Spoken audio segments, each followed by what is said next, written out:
1 का 3 वाला, इसमें क्या करना है, फाइंड द डिस्क्रिमिनेंट। क्या निकालना है, डिस्क्रिमिनेंट। सवाल है √3x² प्लस 2√2x माइनस 2√3 बराबर 0। ये सवाल है, आपको क्या निकालना है, डिस्क्रिमिनेंट।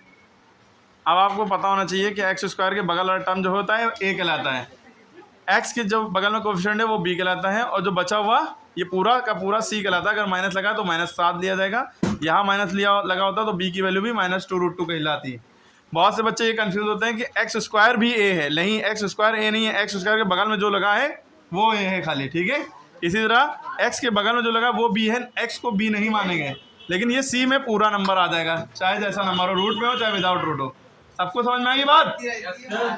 अब डिस्क्रिमिनेंट निकालना है, तो डिस्क्रिमिनेंट का फॉर्मूला होता है b² - 4ac। इसमें रूट नहीं लगता है, ये बात याद रखनी है। रूट जब लगता है जब हम फैक्टराइजेशन मेथड से श्रीधराचार्य निकाल रहे हो, एक क्वाड्रेटिक इक्वेशन का को सॉल्व कर रहे हो, श्रीधराचार्य जिसका फॉर्मूला था -b + -√b² - 4ac/2 है, उसमें रूट लगता है। खाली डिस्क्रिमिनेंट में रूट नहीं लगता है, इसका फॉर्मूला बस याद कर लिए। डिस्क्रिमिनेंट जब भी निकालना हो b² - 4ac। 110% बोर्ड के किसी ना किसी सेट में ये क्वेश्चन आएगा, ये नहीं आएगा वैल्यू चेंज होगी, डिस्क्रिमिनेंट जरूर निकालने को आएगा, ठीक है। अब b की वैल्यू आपने देखी 2√2 है, 2√2 रखी, उसके ऊपर स्क्वायर लगा था, लगा दिया, -4ac। इन तीनों के बीच में मल्टीप्लाई छुपा हुआ है, ठीक है। 4 लिखा, a की वैल्यू क्या है, √3 ना कि √3x, √3 लिखा, और यहाँ a और c के बीच में मल्टीप्लाई लगा था, मल्टीप्लाई का निशान लगाया। c की वैल्यू क्या है, -2√3। उसको माइनस को ब्रैकेट में लेके लिखेंगे, अगर ब्रैकेट में लेके नहीं लिखा सवाल गलत हो जाएगा, ठीक है, ब्रैकेट में लेके लिखेंगे। अब कैसे करेंगे, 2 पे भी स्क्वायर है, √2 पे भी स्क्वायर है, दोनों पे स्क्वायर है ना। 2 का स्क्वायर हमने 4 लिख लिया, √2 का स्क्वायर जो होता है, स्क्वायर से रूट कट जाता है, 2 बचा, तो इन दोनों के बीच में क्या था, मल्टीप्लाई लगा था, तो इन दोनों के बीच में मल्टीप्लाई लग गया।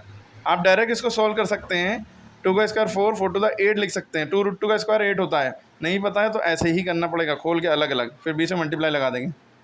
अब जब यहाँ माइनस था, प्लस कैसे हो गया, तो देखिए ये पूरा एक टर्म है, बीच में मल्टीप्लाई लगा है, बाइनोमियल ना समझिएगा, ठीक है। अब ये माइनस और ये माइनस मिल के माइनस माइनस प्लस हो गया, वो यहाँ पे लिख लिया, ठीक है।